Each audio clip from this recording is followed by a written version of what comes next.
So hi guys, tuturo ko sa inyo paano mag-unblock ng Stacy Bank pag na-block kayo.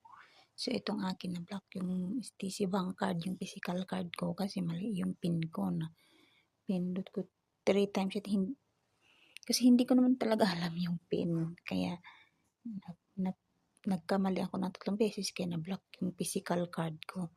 So dito nyo lang i-change pagka kayo na-block. Yan, buksan nyo yung Stacy Bank.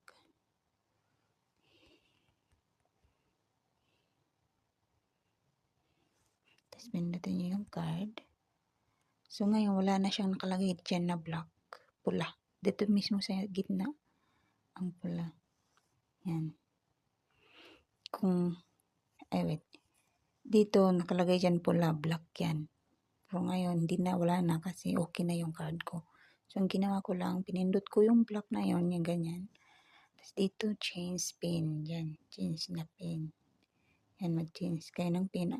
Ako hindi na ako mag-change kasi okay na siya. Kaya, ayan. Yun lang, change nyo ang pin, tapos ulitin nyo lang ulit. Tapos, mag-message yung ng passcode nyo, OTP, and then yun na. Okay, thank you, yun lang.